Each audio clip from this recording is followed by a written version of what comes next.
Hi, and welcome back to another edition of the Good Eye Podcast. I'm Jay Smack, your host and producer, and basically we have conversations here about health, wellness, inspiring stories, nonprofits, trying to put some good stuff into the world somehow, somewhere, somehow. Today, my guest is Pamela Losada. She is an empowerment coach. She's originally from Switzerland, and there she had a very successful career as a prominent psychologist and counselor. Along the way, she was looking for something deeper, more meaningful. She had chronic exhaustion. The traditional measures of success just weren't doing it for her. And on top of that, she was diagnosed with thyroid cancer. So she began searching for a deeper meaning of just about everything. Well, she became a certified health coach and started putting what she knew there, as well as the knowledge from her career as a psychologist and counselor, to work for her, to implement the most cutting-edge insights and strategies and help her transform her life and the lives of her clients. So here is my conversation with Pamela Losada on today's Good Eye Podcast. So welcome to the Good Eye Podcast, Pamela. Thanks for stopping by, as it were. I guess you're not really stopping by because we're both on Zoom, as so much of the world is these days. Yeah, thank you so much. Hi, Jay. Thank you so much for having me. It's such a pleasure. I'm excited. Well, I want to get into what it is you do, what it is you focus on, but you actually do a lot. We were introduced by a mutual friend, Kim Ely, as a result of Kim working with you to develop your book. So I do want to get into that, but you offer so much and so much more. Right off the bat, people can find out about you, maybe follow along at PamelaBiascaLosada, right? .com. Yes, exactly. Okay, good. And you are an emotional empowerment coach and certified health and emotional empowerment coach. I want to get into the certification and how you ended up here, but you're originally from Switzerland. Maybe take us briefly through your path and how you ended up here from Switzerland and the journey that sort of led you to what you're doing now. So originally, yes, I'm from Switzerland, from the Italian-speaking part of Switzerland, and I actually spent most of my life there. And through my husband's new job, we moved about 13 years ago. We moved to Canada, actually, first in Alberta. Very cold. I felt we moved to the North Pole, to be honest. And then thankfully, after 2 winters, my husband got a different job in the United States, a little bit more south in Washington State. So we spent several years there, and then we moved to Virginia, where I also met Kim. And after 4.5 years, we moved again to Pennsylvania, to Pittsburgh. And so now, we will be here for a little while, for sure. So it's a little bit more permanent. And so I feel like I've been traveling a lot through all these moves, for sure. And as far as how I got here, it's definitely started in Canada. So after our first move, because I was diagnosed with thyroid cancer there. And even though the cancer was already there, for probably quite some time, it was discovered just while I was in Canada. And I think that has been, for me, the catalyst for everything else that happened after that in a positive way. Because then I started putting my self-care first, which was something that was not in my books before. I used to take care of everybody else, worrying about everybody else. High achievers and never really high achiever, but in a sense, more in a negative sense, in the sense I was never really, I thought I still have to do more, right? And so I felt nothing was really enough. And I was not really confident about myself and was not speaking up. Just kind of went with the flow. I thought I was happy. I thought everything was kind of normal. But I didn't know better. I just didn't know what else,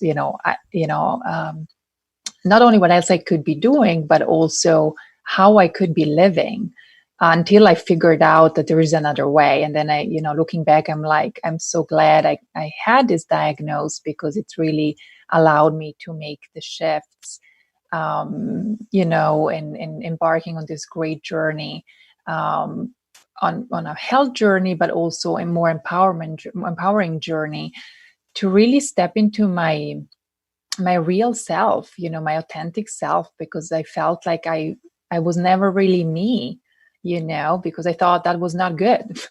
But So you only realized that by comparison, though, right? When you started working on yourself and trying to become healthier and happier, you realized by comparison the way you were living was not.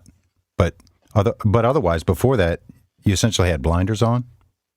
I would say so. Yeah, that's a great way to say it. And there was nothing also very negative in my life, as my upbringing goes, and just most of my, childhood, teenager years. So there was even nothing that would say, well, this happened because there was something really bad happening, right? Or challenging, childhood environment or whatnot. So I felt, I shouldn't even have an issue, right? Right? It should not even. This is, I should be grateful for what I have, right? How things are, and I felt I was okay then, And as you said, I didn't have something to compare it with, so I thought that's how it is, and I should be grateful for that. Now, you were a psychologist and counselor. Was that in Switzerland as well? Because you already had this background, but then your cancer diagnosis and realization, epiphany, if you will, sort of set you on this new path. When did you decide to make the result of this realization your new career path? When I realized that, like working as a counselor, as I was doing in Switzerland, when I was still doing it, I always thought, well, this is great, but there's something missing. And I think with the cancer diagnosis, and when then I started taking care of myself, I also immediately kind of realized, okay, I want to do something that I feel satisfied, like 100%, where I feel like I'm not more passionate, but I also feel like I can kind of achieve a better results and quicker, when I start looking at the different things that I thought were missing in psychology. Even though it's a great field, obviously, but for me personally, the gaps that were missing for me to be able to perform at my best and serve my clients my best, I felt I had to introduce other tools and other things, which eventually became predominant in the sense that I strictly practice as a coach now. But so essentially, the realization you had, and which led you to your new path, is basically what you teach your clients now, and you call it the Ultimate You method, right? Yes. So how do you get them started? How do they find you, and how do you get them started on their, even if it's not a new path, maybe the same path with a different outlook?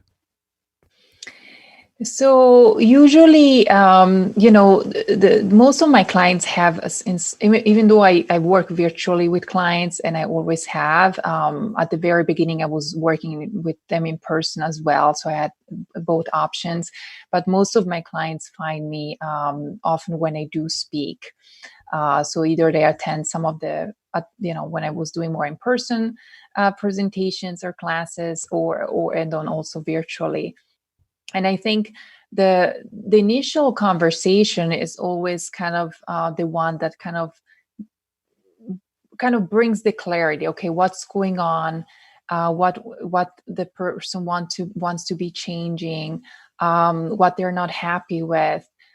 And it's, for me, it's also a good way to get to know them, and what they need help with, and what kind of help they would need.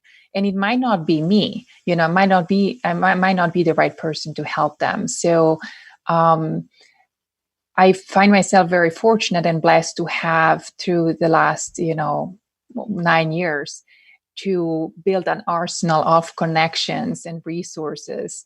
And so I always know where to send them if I cannot help them.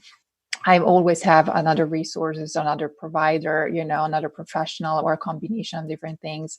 So I think that's the beauty about, the beauty of the journey I've had, because it's really allowed me to connect with all these different great tools and resources and people and professionals in the health and wellness field that are doing fantastic work. And so I feel fortunate to be able to give, many tools to, even if we're not ending up working together. And if we do end up working together, then it's really a great journey to be witnessing. So I just feel very proud and very, very grateful to be able to witness this transformation journey that's happening for the clients. It sounds like if they've attended an event where you're speaking, they're already searching for something, even if they don't know what it is. And you keep mentioning tools, which is interesting. And you mention on your website that you teach practical tools. What's an example of some of those tools or some of the resources, whether it's other people, other practitioners, to address some of the things people might be searching for, or the answers they're searching for? And just to give a couple examples to people who may not have looked at your website, like expanded joy, weight loss, self-love, freedom, true purpose, et cetera, et cetera. What are some of the tools you work with to try to achieve that? Yeah, so some of them, it's very everything is very individual based. So I usually, the tools vary also depending who I'm talking to.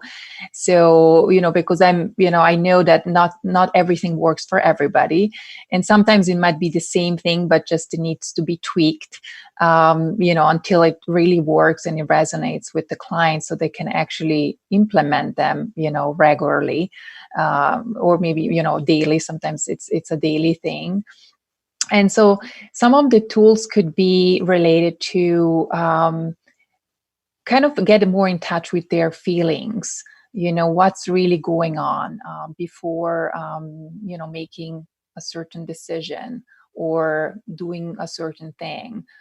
And I often suggest, if usually they come also, I mean, most of the times, it's the situation in the coaching is that they come with some ideas themselves, because I believe that we all are very resourceful.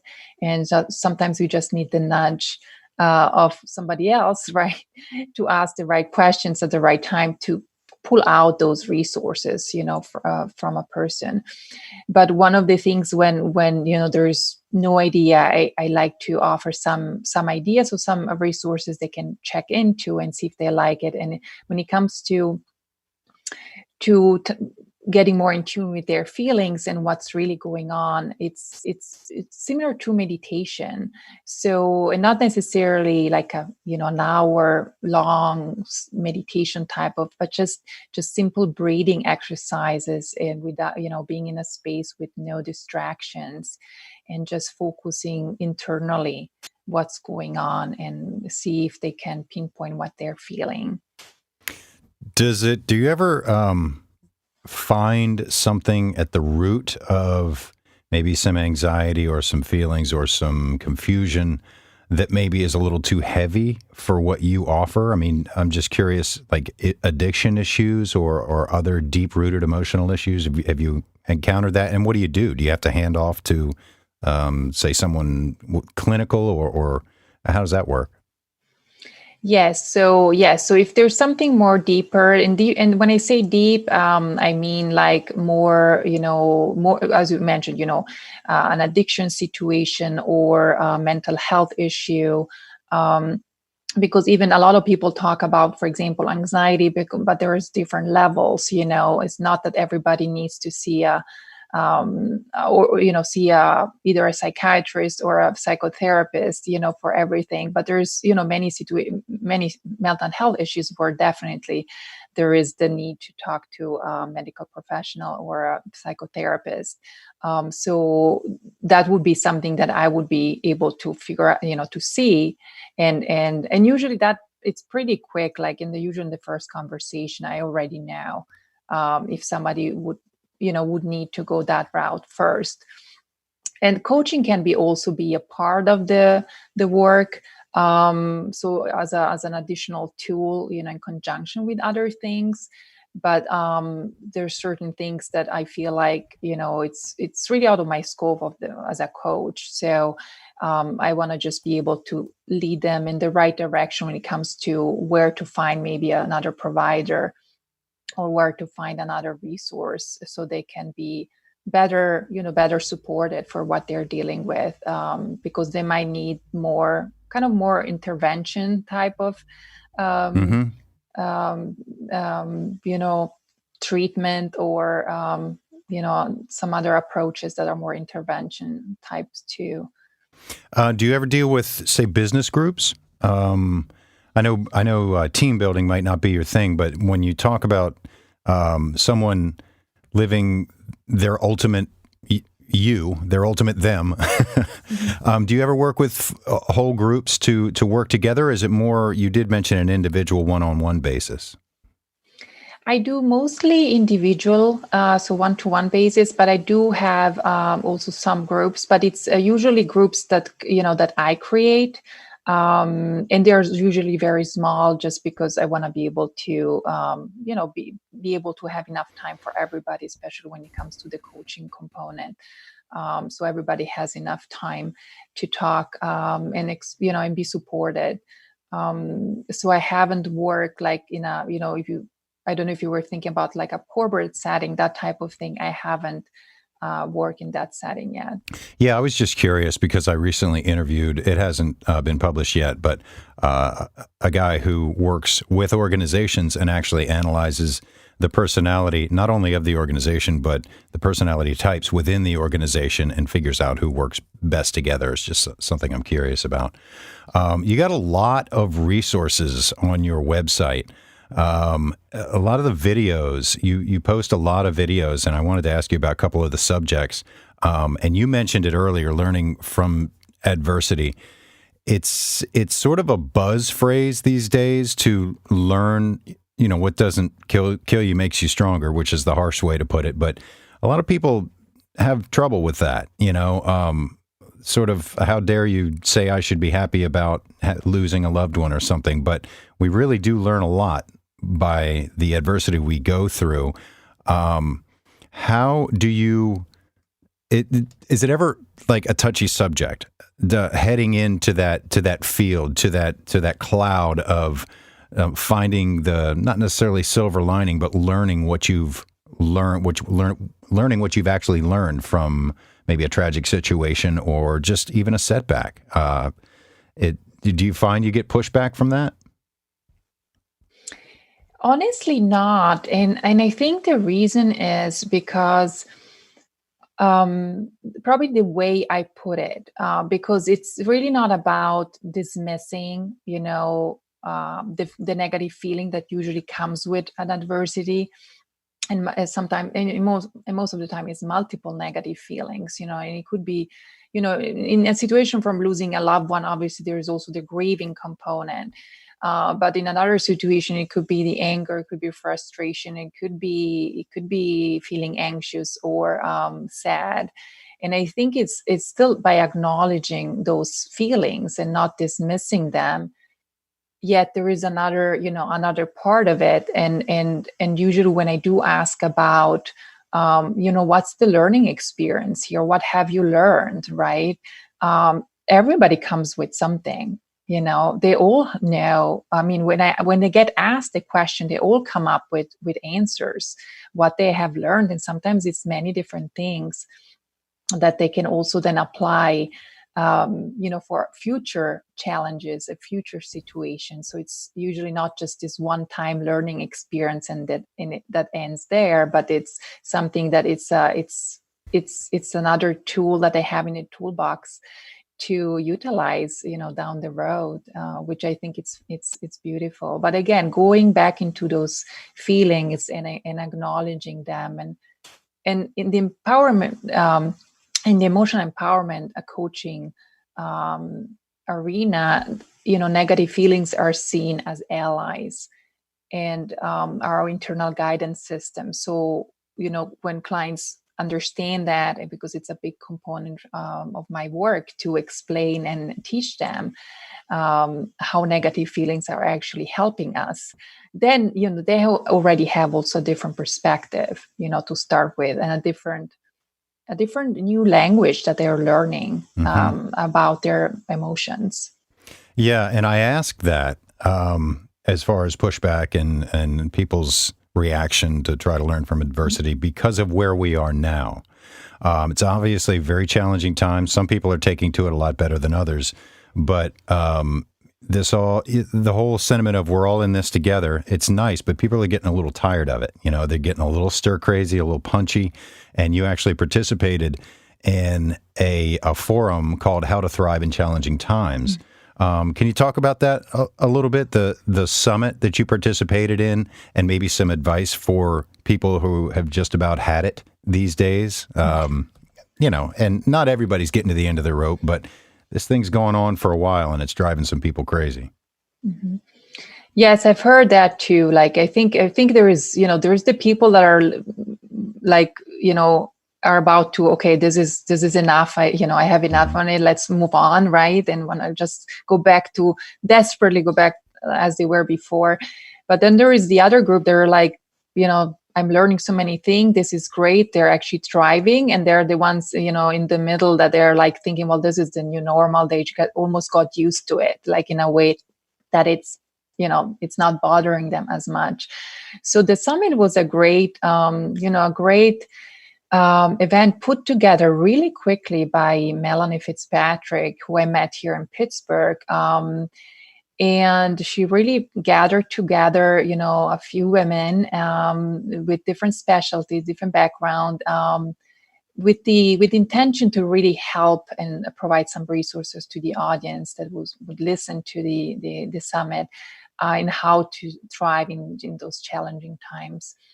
And so, what I talked about, I was the last presenter, the last guest. And in this audio or this event, and I talked about, first of all, giving a little overview about how to see negative feelings, more from a perspective of emotional empowerment, which is as our internal guidance system that help us to know if we are off course and what to do to get back on course, but also to watch what is affecting us negatively, right? And that's not only now, I think in general, we often put up with things that we shouldn't put up with, and we just let it go. We just keep going, and we don't really pay attention to what's affecting us negatively, causing more stress, causing maybe more other negative feelings, more overwhelm. And so one of the things I shared is really, pay attention. What is it affecting you negatively? And sometimes it's people. So it's not on always a what, it could be a who. And in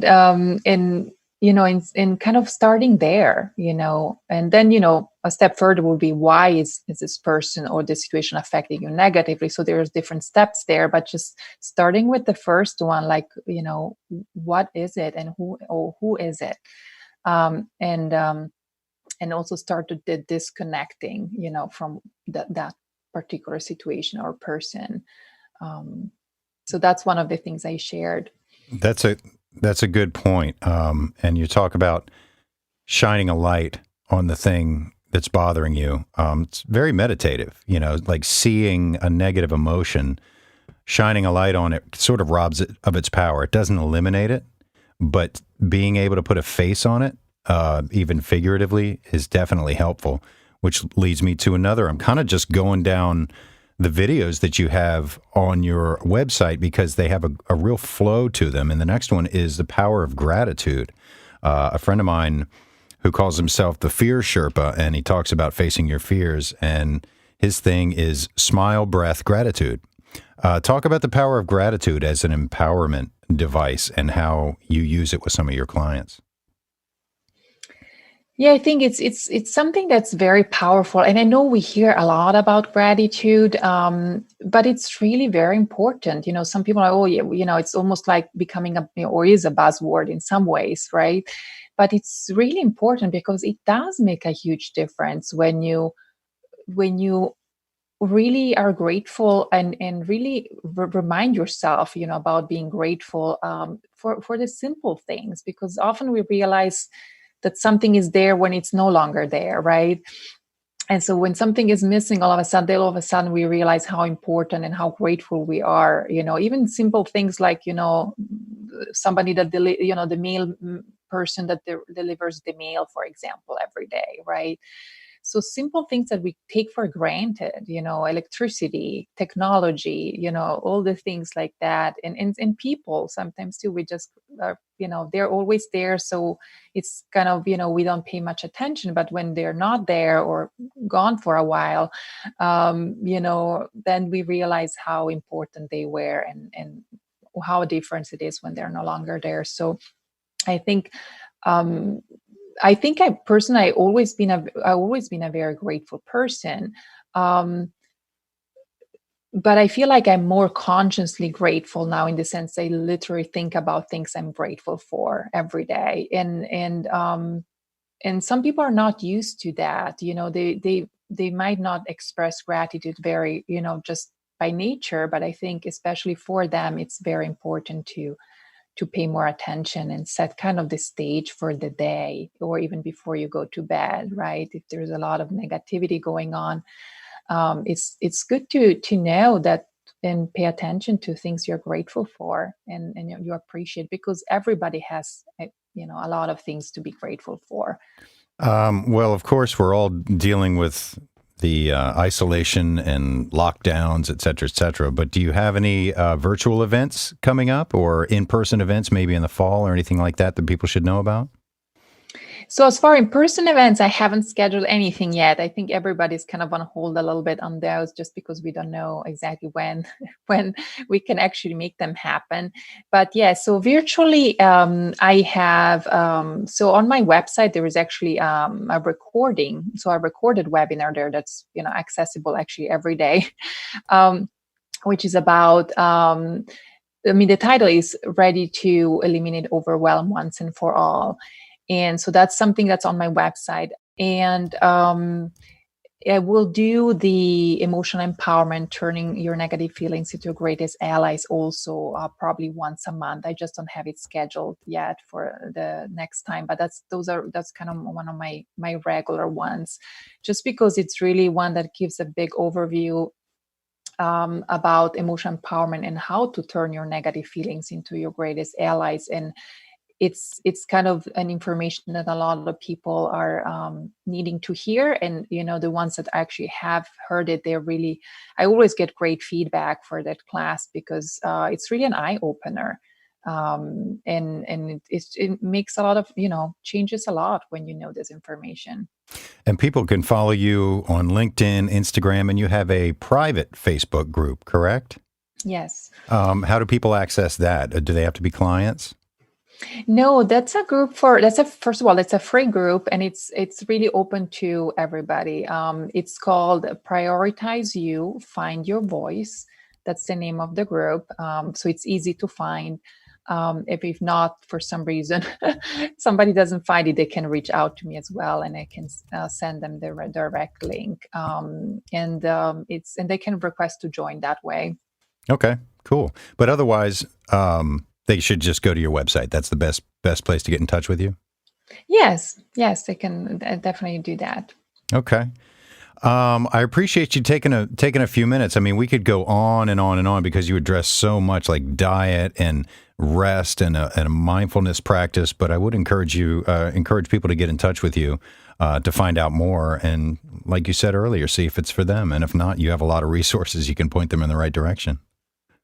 Yes, exactly. Yes. I definitely have a lot of resources. Well, Pamela, I sure do appreciate it. It's fascinating, and I appreciate you taking a few minutes. Maybe you'll be back down in Richmond at some point, and we can meet in person. Yes, I really hope so. I definitely have been traveling quite a bit, after I moved here to Richmond. So I think it will still happen. I just don't know when, but I will definitely let you know. So cool. We can definitely meet in person. Okay. Well, thanks again, and best of luck with everything. Thank you so much. Same to you. Thanks again to Pamela for coming by and having a conversation. If you'd like to get in touch with her, once again, you can go to her website at Pamela, Biasca, Losada.com. That's Pamela Losada.com for more information. And please do feel free to reach out here if you have any questions or guest suggestions, or if I can help in any way. The email address is goodeyepodcast@gmail.com, online at goodeyepodcast.com. And until next time, thanks very much for listening, and I'll see you here on another episode of the Good Eye Podcast.